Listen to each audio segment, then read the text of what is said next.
Hey you guys, it's Sonia. So I wanted to come on real quick because I wanted to do like a little um video, of me having a really transparent moment about my locks, about my health and what's really going on. And it has to do with menopause and hysterectomies. And some of you know, if you've been with me for a while, that I had a hysterectomy back in June of 2019. And while I'll never regret that decision, it was the best decision I could have possibly made. One of the best decisions, I should say, because first of all, it was a total hysterectomy. So I had everything taken out because I didn't want to have this type of surgery ever again. I didn't want to have to risk having issues with my ovaries or anything else again ever.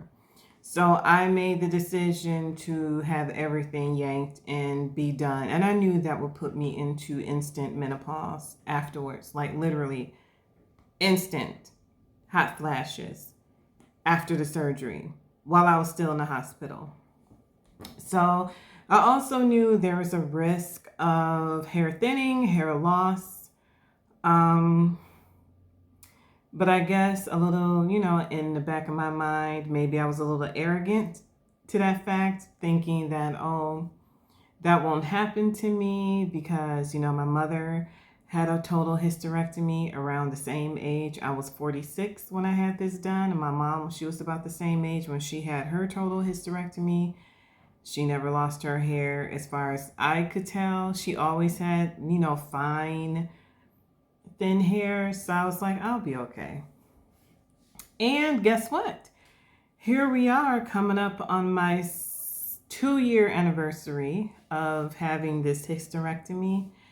And I'm noticing some things. And some of the things I'm noticing, I blamed locticians for, even though I still feel my reties were being done too tight by 2 locticians.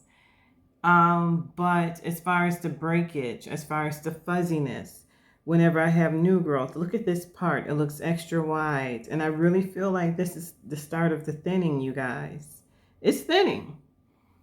The loose hairs that's all over. Look at that. This is part of the thinning. And I'm a minimalist. I do very, very little to my hair. I don't style. I don't pull my hair in tight ponytails. I don't even wear ponytails. The only time I wore ponytails was during the summer when it was hot and they were loose ponytails. I don't do products. I put nothing in my hair except for natural oils. I use aloe. I just started using rose water. So it's like I don't do anything out of the ordinary. Okay. Yeah. I share with y'all about, my little dandruff issue and how I used to have my daughter scratch my scalp. And I even stopped her doing that, and I stopped doing it too because many of you said, and I totally agree with this, that, scratching your hair, especially when you have locks, or scratching your scalp can definitely cause breakage. But when I really sat back and I thought about all the things that I don't do, all the things that I purposely avoid, and yet I'm still having issues with these, with this. This is breakage. And I had to come to realize and come to terms that no, this isn't just how my hair grows, like my hair just grows outside the grid, but even though it does, but this is something deeper. I had major surgery 2 years ago, and I am in the midst of menopause. I am on a hormone patch that basically helps with the hot flashes and things of that sort, and it helps tremendously. I was very hesitant to get on this hormone patch, but it totally has helped me with the horrible hot flashes, and I already sweat easily in my head, especially at night, minus the menopause and hot flashes. So just imagine having that times 10 with menopause. So I had to do something. So I do that. Um, but yeah, I had to have this real, moment of acceptance and realization that what I'm experiencing is a direct result of my surgery. I had major surgery. I'm going through menopause. I am about to be 48 this coming October. And some things are starting to happen. Thinning, breakage, and I'm trying my best not to freak out about it. I'm trying my best to really think this through and take my time and figure out what I want to do going forward. Um, is there anything that can be done to combat the breakage or the thinning? I, I've had, I've had this conversation with my OBGYN, and she also told me that this could become an issue for me. I'm not sure if there's medications, there's things you can do, but, I guess what I'm getting to is eventually I'm going to have to make a decision on what to do with my locks. Am I going to cut them out? Am I going to keep them? I don't want them hanging by a thread and looking crazy. I'm not going to do that. But eventually, if it gets too bad, and as you can see, after you have menopause, or hysterectomy, usually the hair loss or thinning, it happens in the crown, from like here to here, to here. And eventually I will have to make that decision on what I'm going to do with my locks. Am I going to keep them? Am I going to do all I can to try to save them, or to try to regrow my hair, or to get more estrogen inside of me? I don't know.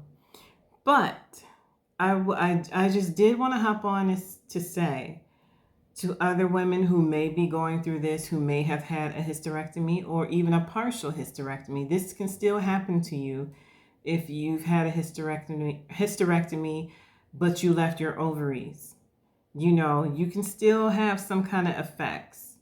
And I think it sucks. I feel cheated because, I just got my locks. I just started my lock journey. I'm only 2 years in, and already I'm having these issues, and I may not be able to have locks for much longer, but we don't know.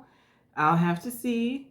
But I guess the sobering thing for me is that I see it. I see it. My part never used to be this wide. And look at this. This looks like some kind of bald spot happening right there. Where did that even come from?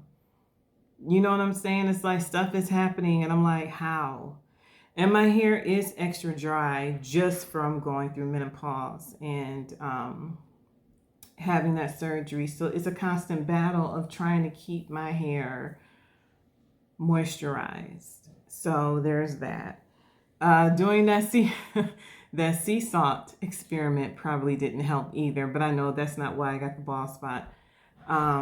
This is stuff that I've been noticing and I just never said anything about.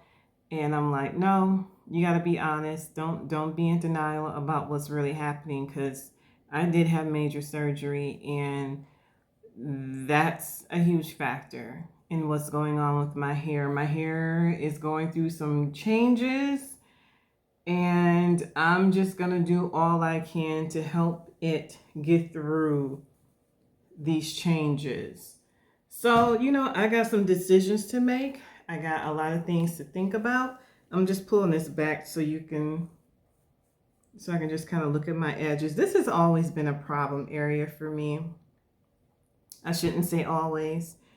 Back when I was getting the creamy crack and little pieces, little weaves put over here for extra length when I was wearing really short hairstyles. and it just really weakened that area, and it's never been the same. So, but like I showed you this I didn't notice. I didn't start to notice until that last retie I had. So I just, yeah, don't be ashamed. Don't be afraid to acknowledge the things that are going on with your body, with your hair, and how it's going to affect you and the decisions you have to make. This sucks, and I may or may not have to cut my locks, or who knows. I'll cross that bridge when we get to it, but I just want to be honest about what's going on with my hair. And yeah, it happens. We're women,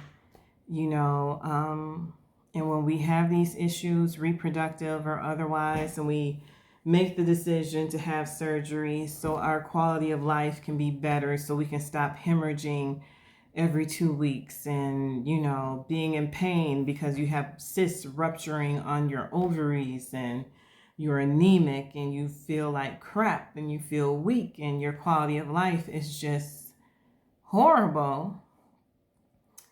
And you're faced with the decision to either have surgery, major surgery to address those issues, or keep suffering. And the price you pay is, which sucks for women, is losing your hair or having thinning hair or flat out having bald spots. And then you go into the business of doing the cover up. And then you got to flip your hair to one side to cover up the thinning. Those are the things we have to go through as women. These are the decisions that we have to make.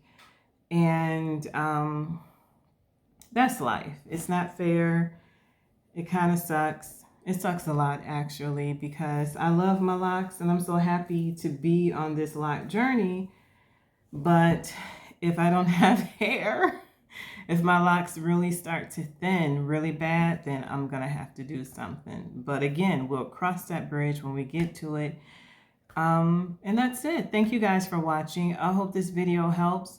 If any of you ladies, any of my subscribers, if you've gone through this or if you're currently going through this, please chime in. Let me know how you dealt with it. Was there anything that you did diet-wise? Did you change your diet? I know drinking more water and taking your multivitamins and hair, skin, and nail vitamins, all of that stuff helps. But if there was anything extra that your doctor gave you to help you, especially with keeping your hair, I'm not sure if I want to do Rogaine, but I'd rather try the all-natural route before anything else. I oil my scalp with vitamin E oil and just, I give myself massages in those areas. And as far as my hair and the breakage, like, another thought that I'm having is trying to find someone who can do some lock repair to my hair and just kind of get those hairs back into those locks and just clean up the parts or the scalp so it doesn't look so raggedy, and just kind of go from there. And I really think I need to do that going forward, because taking the loose hairs and just wrapping around the base, that's not good enough. I need someone to get in there with a hook and crochet those hairs back into the lock. That's the kind of repair I need now. So that's what I'm tossing around in my brain. Thank you guys for watching. Like, comment, subscribe, share. Don't forget to chime in the comments. Bye-bye.